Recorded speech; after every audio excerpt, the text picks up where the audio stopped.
उग्र सरवाजी जब शौनक आदि आश्रम पे पधारते हैं तो उनका बड़ा स्वागत होता है। वो घेर के खड़े हो जाते हैं उग्र सरवाजी को।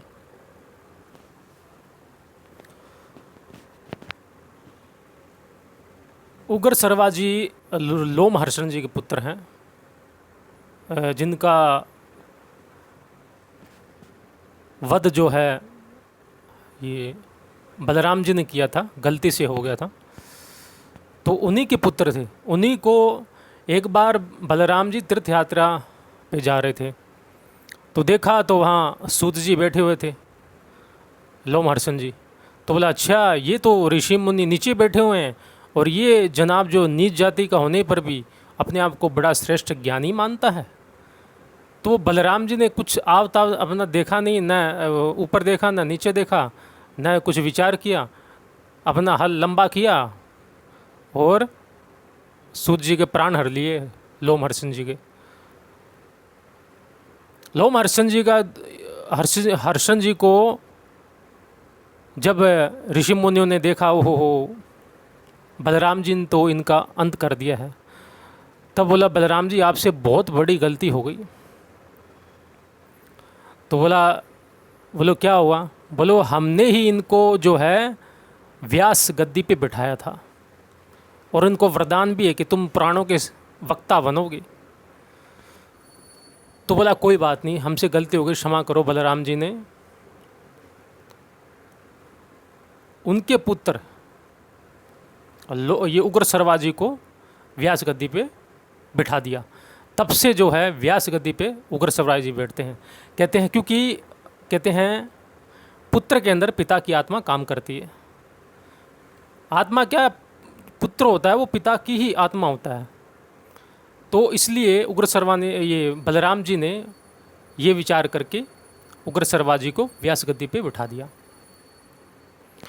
आगे उग्र सरवाजी ने कहा कि जो सबका आदि कारण है, अंतर्यामी है और नियंता है, योगों में जिसका आह्वान और जिसके उद्देश्य से हवन किया जाता है, जिसके अनेक पुरुषों के द्वारा अनेक नामों से स्तुति की जाती है, जो रित है यानी सत्य स्वरूप है, एकाक्षर ब्रह्म प्रण एकमात्र अविनाशी और सर्वव्यापी है, वो सकार निराकार व्यक्त भी है और अव्यक्त भी है, असत सत अव्यय रूप से स्वयं विराजमान है। वो कोई भगवान को सगुण मानता है, कोई निर्गुण मानता है, कोई निर्गुण का खंडन करता है, सगुण ही सब कुछ है, सगुण का खंडन करके कोई कहता है नहीं निर्गुण सब कुछ। तो यहाँ पे साफ कर देते हैं उग्र सरवाजी, व्यक्ता व्यक्त, वो व्यक्त भी है अव्यक्त भी है, यानी वो सब कुछ है।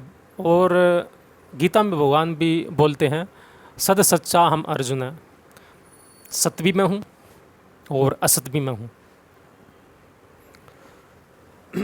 और सत असत से परे भी मैं हूँ, ऐसा भी भगवान गीता में बोलते हैं। कहते हैं फिर भी जिसका वास्तविक स्वरूप असत असत दोनों से विलक्षण है, वह विश्व जिससे अभिन्न है, भगवान से तो प्रकट होता है विश्व, लेकिन भगवान से विलक्षणता है उसमें।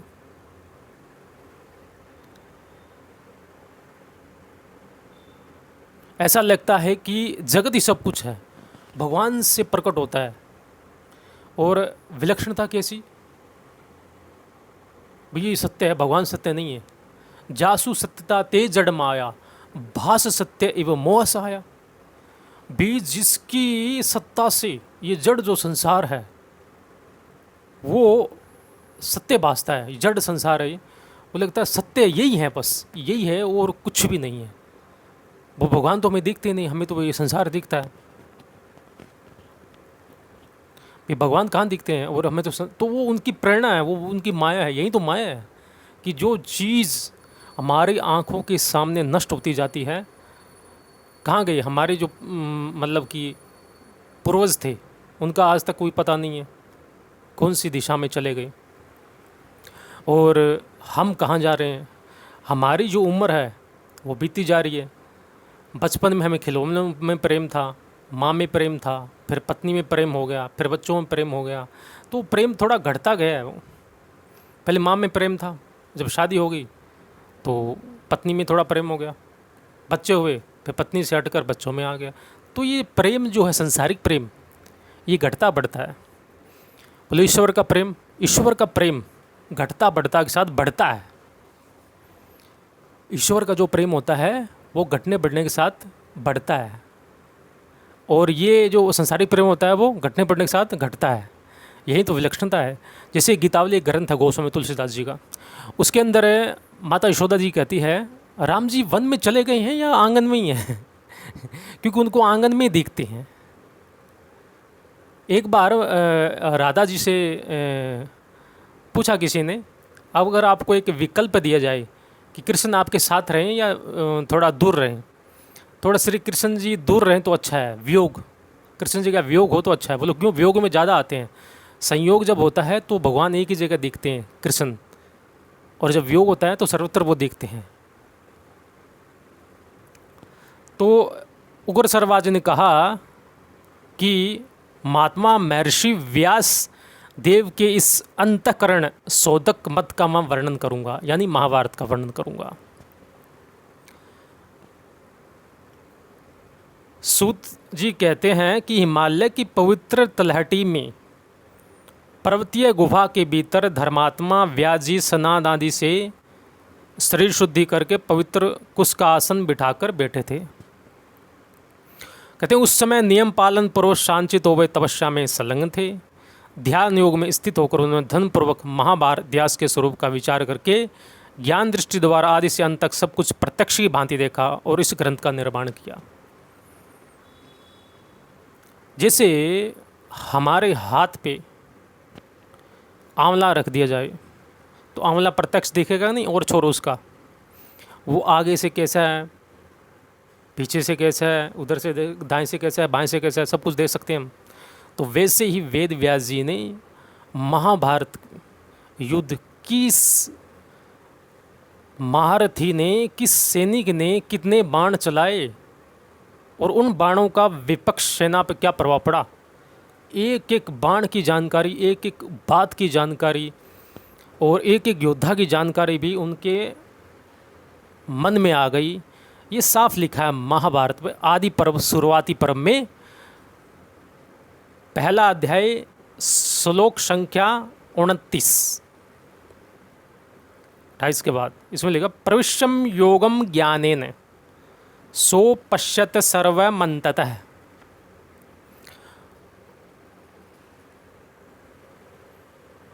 तो आगे फिर सृष्टि कर्म का वर्णन आता है। सृष्टि कर्म, पूरी सृष्टि भगवान से उत्पन्न होती है, ये यहाँ पे लिखा हुआ है।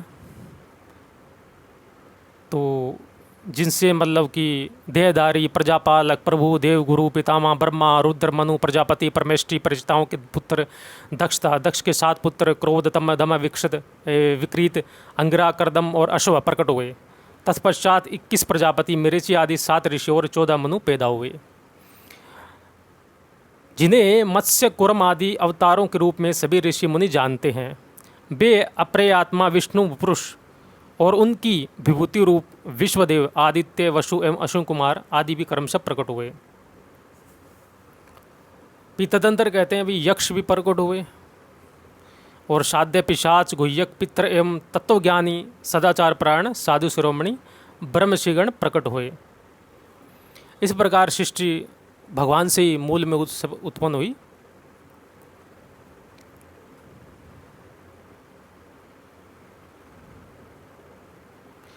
कहते हैं भगवान व्यास जी ने अपनी ज्ञान दृष्टि से संपूर्ण प्राणियों के लिए निवास स्थान, धर्म, अर्थ, काम, भेद से त्रिविध रहस्य, कर्म, उपासना कैसी की जाती है, विज्ञान सहित योग का भी इसमें वर्णन आता है, धर्म का भी इसमें वर्णन आता है, अर्थ का भी इसमें वर्णन आता है। और ये 3 पुरुषार्थ हो गए, आयुर्वेद, धनुर्वेद, सत्यापद वेद, गांधर्व वेद, लौकिक शास्त्र, इन्हीं से 10 ज्योति आदि से हुए। इस तत्व को और उनके स्वरूप को भली भांति अनुभव किया है। कहते हैं उन्होंने इस महाभारत ग्रंथ में व्याख्या के साथ उस सबका इतिहास, विविध प्रकार की श्रुतियों और रहस्यों का आदि का पूर्ण रूप से निरूपण किया है। और इस पूर्णता को इस ग्रंथ का लक्षण बताया है। तो महर्षि ने इस महान ज्ञान का संक्षेप तो विस्तार दोनों ही प्रकार से वर्णन किया है, क्योंकि संसार में विद्वान पुरुष संक्षेप और विस्तार दोनों ही रीतियों को पसंद करते हैं। कोई भागवत जो है संक्षेप में पसंद करता है, लंबी चौड़ी भागवत नहीं सुना जाता, बोलो संक्षेप में सुना दो क्या क्या हुआ। रामायण भी कोई संक्षेप में सुना जाता है। तो हमारी ऋषियों की ये खासियत है, संक्षेप में भी लिखते हैं और विस्तार से भी लिखते हैं। कोई कोई ग्रंथ का आरंभ नारायण नमस्कृत्य से करते हैं, कोई कोई आस्तिक पर्व से करते हैं। इसमें ऐसा लिखा है।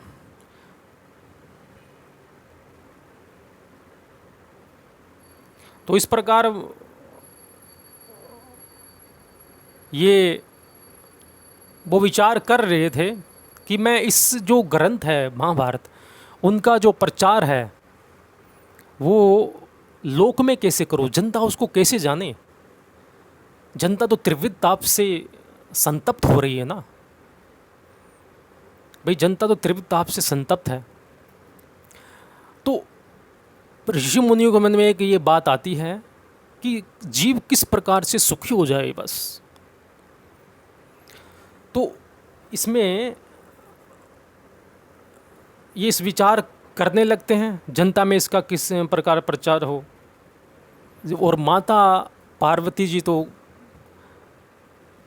भगवान शंकर से प्रसन्न करती रहती है। वो किसके लिए? क्या माता पार्वती अज्ञानी है? नहीं, खाली लोकहितकारी, लोकहित के लिए ही प्रसन्न करती है, ताकि हम दोनों का संवाद जो है चलेगा।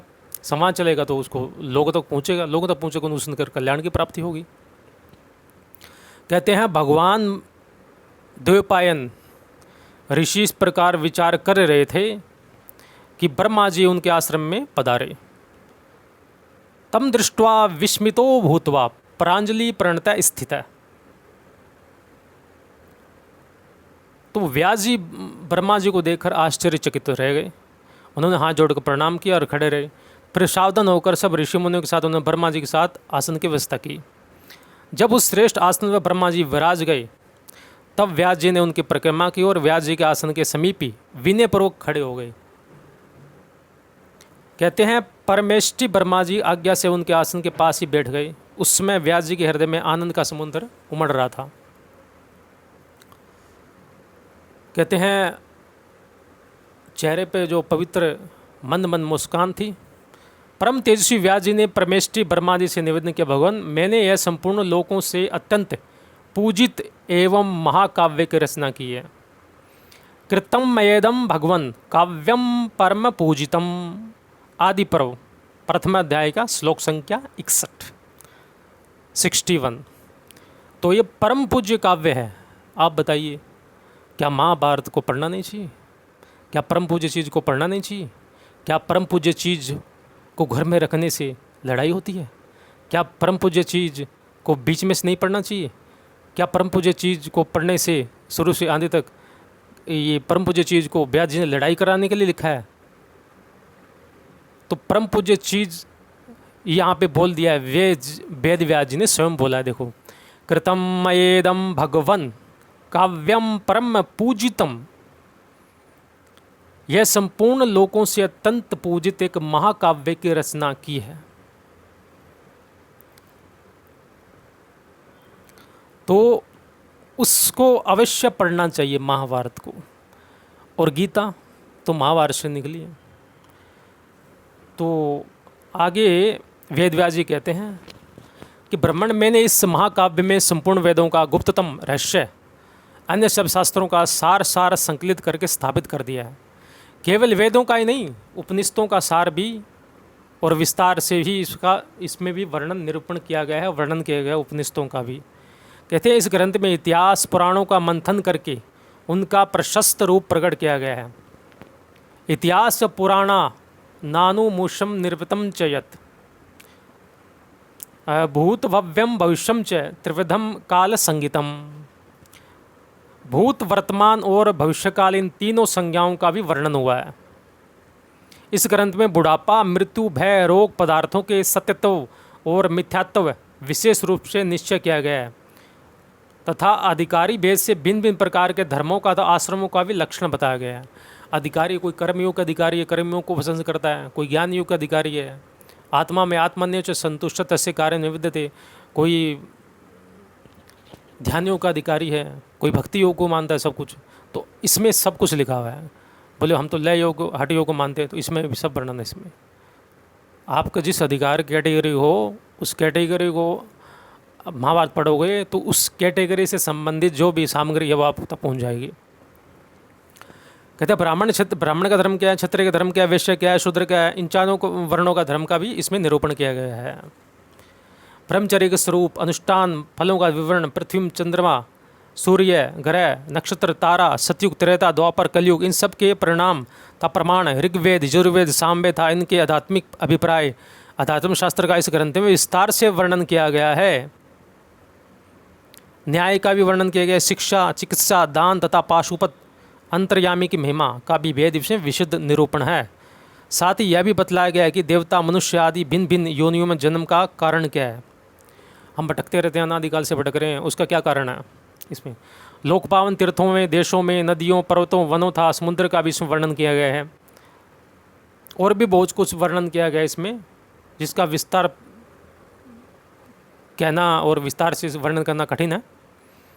तो ब्रह्मा जी ने कहा, ब्रह्मोवाच तपो विशिष्टादपि वे विष्टान मुनि संचयात।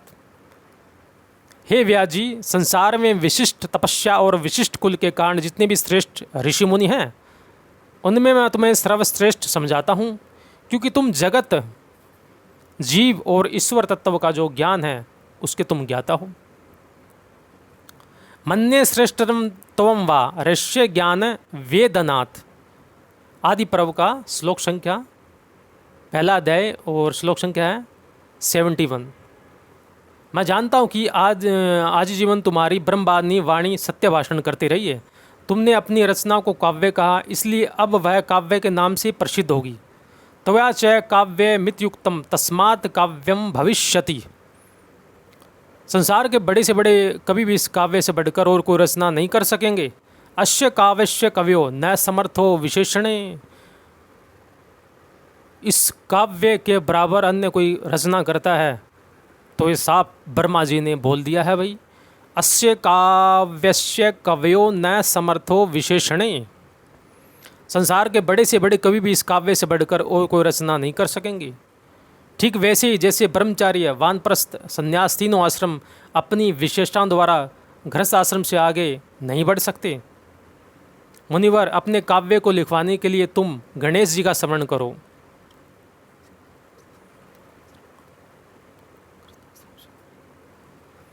देखो यहाँ पे ब्रह्मा जी ने एक बात कही है, ब्रह्मचारी है, वानप्रस्थ और संन्यास तीनों आश्रम अपनी विशेषताओं द्वारा गृहस्थ आश्रम से आगे नहीं बढ़ सकते। गृहस्थ आश्रम सबकी माँ कहा गया है। कोई सन्यासी है या वानप्रस्थी है या त्यागी है, वैरागी है, तो वो रोटी कहाँ से लेके आएगा, गृहस्थी देंगे। तो गृहस्थ सबकी माँ कहा गया है। और कृष्ण जी भगवान ने गृहस्थ की बड़ी महिमा की है, महिमा का वर्णन किया गया है। वो मैं आगे एक वीडियो बना दूंगा आपको इस पर। तो बोला, काव्य लेखनार्थाय गणेशम समर्यताम मुने। तुम गणेश जी का स्मरण करो।